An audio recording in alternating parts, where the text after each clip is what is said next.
Hello everyone, welcome back to another video of Nerdy Pods. तो दोस्तों, पिछले video में मैंने जु-ऑन दी ओरिजिन्स के 2 एपिसोड्स कवर किए, एपिसोड 3 और एपिसोड 4। तो इस वीडियो में मैं आज 2 एपिसोड कवर करूंगा, एपिसोड 5 और एपिसोड 6। दोनों भी एपिसोड सीजन के फिनाले एपिसोड्स है। तो बिना किसी देरी के चलिए वीडियो शुरू करते हैं। तो गाइस, पिछले एपिसोड में हमने देखा कि यासुओ को उस कर्स घर के बारे में पता चल चुका है और उसे सब याद भी आ गया है कि एक टाइम पहले यासुओ भी उस घर में रहा करता था अपनी फैमिली के साथ। अब एपिसोड 5 की शुरुआत होती है ईयर 1995 के साथ ही, जहाँ पर हम देखते हैं यासुओ ने उसी डिटेक्टिव को बुलाया है जो कि उसी कर्स्ड घर के मर्डर केस को इन्वेस्टिगेट कर रहा है। और यासुओ उस घर की सारी हिस्ट्री उसे बता देता है कि कैसे उस घर में एक औरत को किडनैप करके रखा था और कैसे वो मर गई, उसके बाद में उसका बच्चा नहीं मिला, और कैसे 8 साल बाद उस घर में यासुओ के पिता गायब हो गए थे। और इसी के साथ यासुओ उस डिटेक्टिव से परमिशन मांगता है कि उसे उस कर्स्ड घर की एक बार जांच करने दी जाए, ताकि यासुओ को सब याद आ जाएगा। फिर अगले पल हम देखते हैं कि डिटेक्टिव यासुओ की बात मानता है और उसे उस कर्स्ड घर में लेके जाता है। यासुओ जैसे ही घर में जाता है उसे स्लोली सब याद आने लगता है, और अचानक से हम देखते हैं कि यासुओ को अभी पास्ट के विजन्स देखने मिल रहे हैं। फिर एक पल आता है जब यासुओ को कियोमी दिखती है उसी क्लोजेट में, जब कियोमी फर्स्ट टाइम उस घर में गई थी अपने दोस्तों के साथ। फिर यासुओ कियोमी को देख के समझ जाता है कि उस घर के ऊपर कुछ ना कुछ तो राज छुपा है। फिर वहाँ पे डिटेक्टिव आता है और यासुओ को हाथ लगाता है और उसी पल सब कुछ एकदम नॉर्मल हो जाता है। फिर आगे हम देखते हैं कामिची को कियोमी की तस्वीर दिखाती है यासुओ को, और यासुओ कंफर्म करता है कि ये वही लड़की है जिसको यासुओ ने उस कर्स घर में देखा था उसके विजन्स के दौरान। और फिर हारुको, यासुओ और कामिची को जुट जाते हैं कियोमी को ढूंढने में। और दूसरी तरफ हम देखते हैं कि कियोमी प्रोस्टिट्यूशन का काम करती है अपना खर्चा निकालने के लिए। और फिर वहाँ पे यूडाई आता है कियोमी से मिलने और उसे बताता है कि कैसे उसे तोशिकी के विजन्स आते हैं और कैसे तोशिकी हमेशा उसे भागने के लिए कहता रहता है। अब दुखी हालत में कियोमी यूडाई को बताती है कि तोशिकी उस गोस्ट लेडी ने उसको दिया था उसी घर में जहाँ पर माई और योशी और यूडाई ने उसे धोखे से लाया था। अब हम आगे देखते हैं कि यूडाई को वापस तोशिकी का विजन आता है और तोशिकी उसे भागने के लिए ही कह रहा है। अब कियोमी के मन में तो यूडाई के लिए तो सिर्फ गुस्सा ही भरा पड़ा है, क्योंकि हमें पता है कि उसी के वजह से तोशिकी अभी कोमा में है। फिर कियोमी यूडाई को नशा कराती है और उसे बाथटब में धक्का देकर गिरा देती है और फिर वो उसे पानी में डुबाकर मार डालती है। अब कियोमी दुखी हालत में रोते रोते उसी कर्स्ड घर में जाती है और फिर वो घर की खिड़की तोड़कर अंदर जाके उसके रेप वाले फोटोज जमीन पर रख के बहुत जोर से रोने लगती है। और उसी दौरान पीछे से हम देखते हैं कि माई और योशी आके कियोमी को लेकर जाती है, और यहीं से कियोमी भी इस टाइमलाइन से पूरी तरह गायब हो जाती है। दूसरी तरफ यासुओ, हारुको और कामिचिको को कियोमी का घर मिल जाता है, लेकिन उन्हें आने में देर हो चुकी है क्योंकि उन्हें वहाँ पे कियोमी नहीं मिलती, लेकिन यूडाई की लाश मिलती है। फिर अगली सुबह हम देखते हैं कि यासुओ, हारुको और डिटेक्टिव वापस कर्स्ड हाउस जाते हैं और उन्हें वहाँ पर कियोमी के रेप के फोटोग्राफ्स मिलते हैं। मतलब अब सबको यकीन हो जाता है कि कियोमी पिछले रात यहाँ आई थी खिड़की तोड़कर। कि डिटेक्टिव के एक साथी ने वो ऊपर वाला सीक्रेट कमरा खोल दिया है और फिर यासुओ और डिटेक्टिव वहाँ पर ऊपर जाते हैं। उन्हें ऊपर कुछ पुराने सामान दिखते हैं और अचानक यासुओ उस सीक्रेट रूम में गिर जाता है, और जैसे ही यासुओ नीचे गिरता है वहाँ पर हम देखते हैं कि यासुओ सीधा पास्ट के विजन्स देखने लगता है, जो कि है ईयर 1960s का, जहाँ पर हम देखते हैं कि छोटा यासुओ और उसकी बहन उसी सीक्रेट रूम में है। उधर यासुओ की बहन को वही घोस्ट लेडी दिखती है और उसे लगता है कि वो उसकी माँ है। यासुओ के मना करने के बावजूद उसकी बहन उस लेडी के पास जाने लगती है और यासुओ उस सीक्रेट रूम से नीचे गिर जाता है। जैसे ही यासुओ नीचे गिरता है वहाँ पे वो गोस्ट लेडी आके उसको उसका बच्चा थमा देती है, और यासुओ बच्चे को लेकर नीचे रूम में जाता है और वो बच्चा एकदम क्रीपी स्कैरी शक्ल बनाता है और यासुओ डर के मारे उस बच्चे को नीचे गिरा देता है। अब फ्रेंड्स, यहाँ पे असली कंफ्यूजन देखने मिलता है।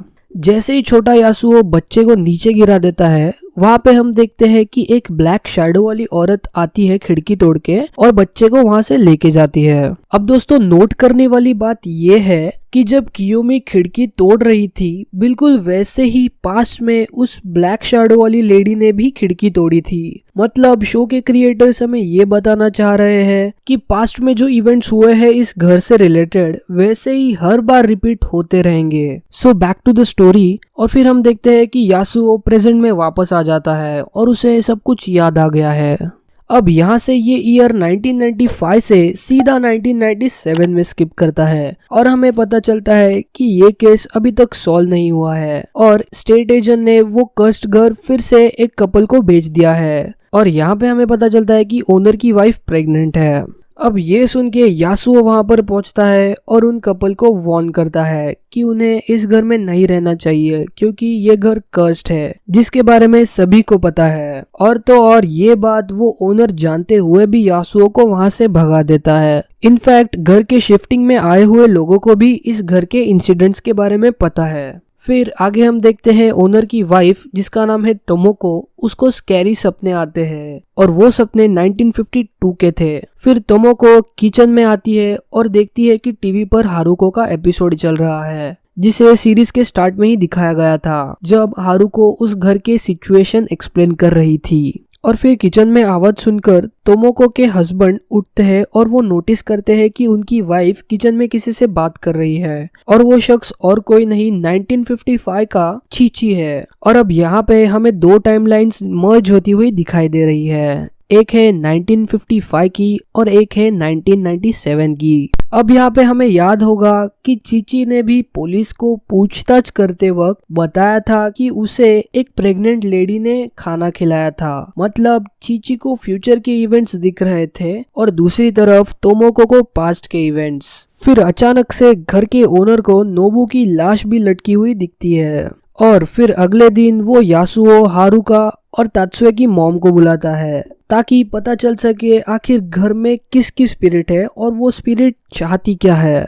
आगे फिर हम देखते हैं कि तात्सुए की मॉम हारुको को टोमोको के साथ रहने बोलती है क्योंकि उसका इस घर में अकेले रहना सेफ नहीं है। और दूसरी तरफ यासुओ, तात्सुए की मॉम और वो नया ओनर उसी सीक्रेट कमरे में जाते हैं जहाँ पर जाकर तात्सुए की मॉम उसका रिचुअल स्टार्ट करती है ताकि उस स्पिरिट को बुलाया जा सके। और दूसरी तरफ नीचे हारुका टोमोको के साथ होती है और अचानक वहाँ पे एक पागल आदमी आता है जो कि वही आदमी है जिसने 1952 में उस औरत को किडनैप करके रखा था और हम उसे टोमोको को मारते हुए देखते हैं। और हारुका के लिए टाइम जंप होता है सीधा 1952 में। मतलब सेम वही इवेंट्स रिपीट हो रहे हैं जैसे कि 1952 में हुए थे और देखते ही देखते टोमोको उस पागल आदमी को चाकू से मार देती है, एकदम वैसे ही जैसे 1952 में उस औरत ने उसे मारा था। अब दोस्तों ये थोड़ा कंफ्यूजिंग हो सकता है लेकिन आप एक बात जान लो कि जो इवेंट्स पास्ट में हुए थे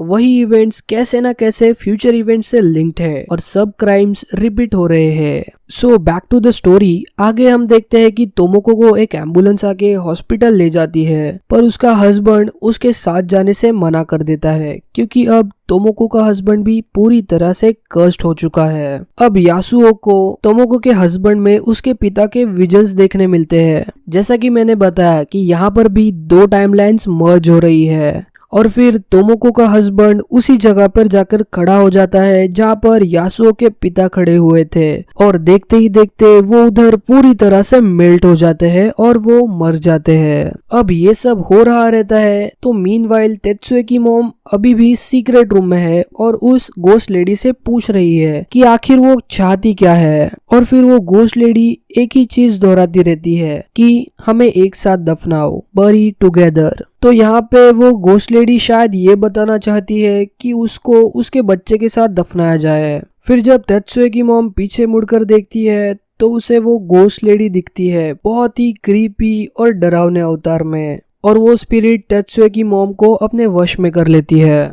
फिर सीन डायरेक्टली कट होता है यासुओ के घर पर, जहाँ पर डिटेक्टिव आता है और उसे बताता है कि उसने उसकी सारी हॉरर बुक्स पढ़ ली है, लेकिन वो उसे एक सवाल पूछता है कि उसे कैसे पता चला था कि चीची ने उसके वाइफ के पेट के अंदर वो टेलीफोन डाला था। तो यासुओ उसको बताता है कि वो तो बस उसके दिमाग में ऐसे ही आ गया था, एक फिक्शनल पार्ट। और फिर डिटेक्टिव वहाँ से चला जाता है और जाते जाते हमें पता चलता है कि यासुओ को कभी बच्चा नहीं हुआ और शायद उस घर ने यासुओ को अब तक जिंदा रखा है ताकि उस घर की कहानी उसके बुक्स के जरिए सबको पता चल सके।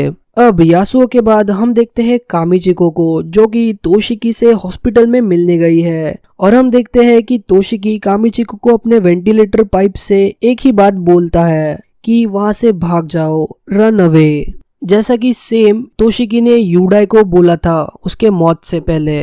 अब कामिचिको के बाद बारी आती है हारुको की। हम देखते हैं कि हारुको वापस उसी कष्ट घर में आई है और वो टेप दफना रही है, और उसके पीछे तात्सुए की मॉम की स्पिरिट हारुका पर हंस रही है और उसका मजाक उड़ा रही है। अब टेप को दफना के हारुका पूछती है उस घर से कि क्या अब सब कुछ खत्म हो गया, और फिर अचानक से जमीन से हारुका को एक बच्चे की रोने की आवाज आती है और उसके पीछे घर का गेट भी अपने आप बंद हो जाता है। मतलब अब हारुका घर से नहीं जा सकती, और वो बच्चे की आवाज हारुका को जमीन के अंदर से आती होती है, वहीं से जहाँ पे उसने वो टेप को दफनाया था। अब अचानक से वो आवाज हारुका के हैंडबैग से आने लगती है और डर के मारे हारुका वो बैग फेंक देती है, और फिर कैसे कैसे वो हिम्मत जुटाकर अपनी बैग खोलती है तो बैग में कुछ नहीं होता। जैसे ही बच्चे की आवाज बंद हो जाती है तो हारुको को लगता है कि सब कुछ खत्म हो गया, लेकिन अचानक से पीछे से वही 1952 के पागल आदमी की स्पिरिट वहां पर आती है और हारुका को वहां से लेकर जाती है, और यहीं पे खत्म होता है ju-on the origins का फिनाले एपिसोड। तो गाइज मेरे हिसाब से इस घर में एक से ज्यादा स्पिरिट है। एक स्पिरिट तो उस औरत की है और दूसरी स्पिरिट वो उस पागल आदमी की है। अब उस औरत को किसने मारा है हमें ये तो डिटेल नहीं बताई गई है, लेकिन शायद हमें आने वाले सीजन में पता चले। तो गाइज आपको कैसी लगी ये सीरीज मुझे कमेंट सेक्शन में जरूर बताना, और अगर कोई भी सवाल है इस सीरीज रिलेटेड तो मुझे आप इंस्टाग्राम पर डीएम कर सकते हैं। मैंने अपनी इंस्टा आईडी डिस्क्रिप्शन बॉक्स में दे दी है। और दोस्तों अगर वीडियो अच्छा लगे तो वीडियो को लाइक जरूर देना, और मेरा कंटेंट अच्छा लगे तो चैनल को सब्सक्राइब जरूर करना ताकि मैं ऐसे और वीडियोस बना सकूं। और हाँ दोस्तों मुझे कमेंट सेक्शन में ये भी बताना कि नेक्स्ट वीडियो मैं कौन सी सीरीज पर बनाऊं। तो चलो गाइज आज के लिए बस इतना ही। I'll meet you in my next video। तब तक के लिए keep smiling and stay safe.